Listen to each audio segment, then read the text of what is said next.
The Serpent of Phantom Lake. The Seance of Lake Forest Park. Could these Northwest mysteries be real?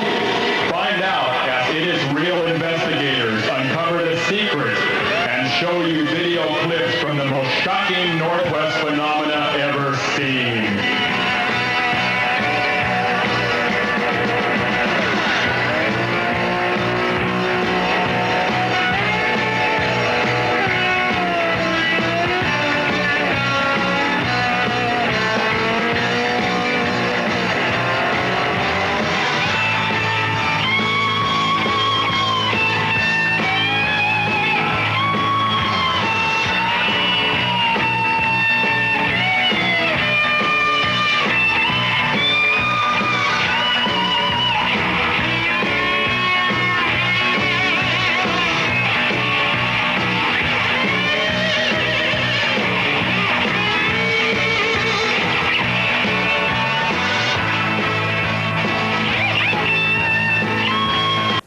Good evening, and welcome to another episode of It Is Real. I'm Ron Bagwell.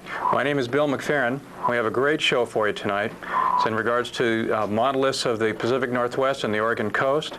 Me and Ron spent a tremendous amount of time going around the two-state area to get this show for you tonight. Yeah, and what you're going to see tonight is going to just really amaze you. It's an exciting show. We urge you to call in, and we'll take the calls as we can. So right now, without any further more chat, Don, could you roll the next tape?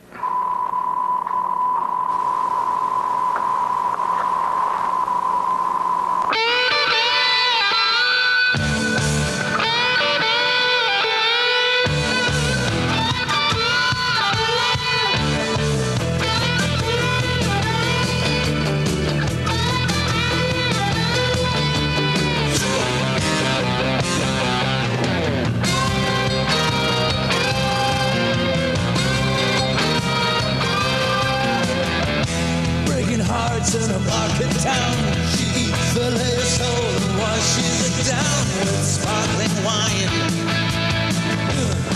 A nice girl, but a bad girl's better. Qualifies in both ways, to my mind. But now she's kissing Willie. She shows her leg, shows it damn well. Knows how to drive a man right back to being a child. Well, she's a nice girl, but her bad girl's better. I can read it in her cheating eyes and know that in a while, well, she'll be kissing Willie, my best friend. Okay, once again, we'd like to thank you for joining us tonight. Just to kind of do a brief setup on the show, we became aware of some monoliths, some rock formations around the Pacific Northwest. Me and Bill noticed them, or Bill and I noticed them. It takes a keen eye to pick these out, too. Well, they were also reported by some of our viewers, and we went and we looked at these objects, and we did determine that they were different. There were images on the formations, there were carvings, some of them were old paintings. So what we did is we called in an expert, Dr. Stormy Joe Miller, who has very, very good credentials as far as being able to determine the age of these artifacts and exactly, you know, what they are and what they consist of. We needed some authenticity, so we brought in the best archaeologist we could find, the only blind one in the whole state, I'm sure, Stormy Joe Miller. And she worked with Dr. P.J. Beaker, who we had on an earlier show, and he pioneered a method of dating objects also. So together with Dr. P.J. Beaker, they actually did pioneer this, and they come up with some pretty startling conclusions as far as the age of the objects. Right, very certified. We probably should get to the interview with the archaeologist to certify the findings first. Yeah, just one more thing first. What I want to go through here is what you're going to see tonight is when you're driving along the highway, a lot of times you'll see something like this. Unless you're looking closely, you won't notice what you're seeing. So, but at the same time, what you're going to see is going to amaze you. So what we're going to do is we're going to go to the interview now. We have an interview with the doctor. So, Don, if you can roll the tape, that would be great.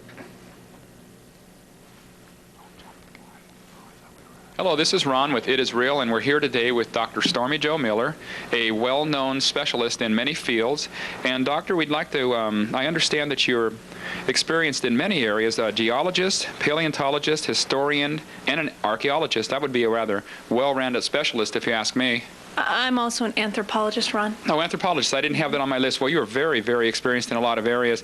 I'd like to ask you, Doctor, where did you get your credentials? How exactly did you get all these specialties? I did my undergrad work at Oral Roberts University. Oral Roberts? Yeah, in Oklahoma. And I did my advanced training at Western Idaho State School of Mining and Technology. Wow, that is a pretty impressive school. I've heard of that. I do notice one thing. I did hear that you also had some overseas training. Did you train in Europe or anywhere around? Yes, I did in Portugal, Ron. Portugal. What was the name of that school? The University of Lisbon. University of Lisbon. Okay, I have heard of that school also.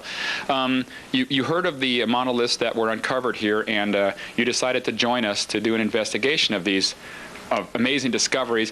One thing I will need to ask you first is, I do notice that you are virtually blind. You're virtually vision impaired. Is that correct? Well, I like to call it I'm differently abled.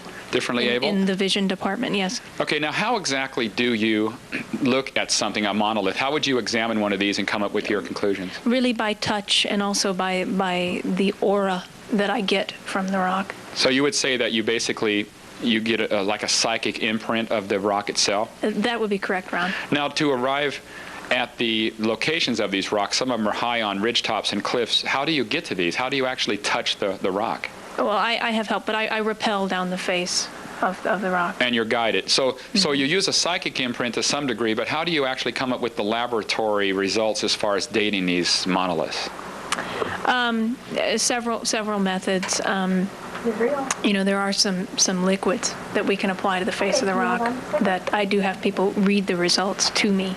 Okay. And I combine that with my own sense of the feeling I'm getting from the rock. Now I understand that you're also using a method that was pioneered by another famous scientist, Dr. P.J. Beaker. You're using his method also. Yes, that's right, Ron. And that helps you narrow down the time frame. How old exactly are most of these monoliths? I understand they most of them do fall within the same time frame. Yeah, we think roughly about 1,000 years ago, you know, right around 1000 A.D., plus or minus, 3 or 4 days. Plus or minus 3 or 4 days. That's really narrowing it down. Not 5 or 6 days, three or 4. Oh, 3 or 4 days. You can narrow it down that close by using the P.J. Beaker method. Yes, that's right, Ron. That is absolutely incredible.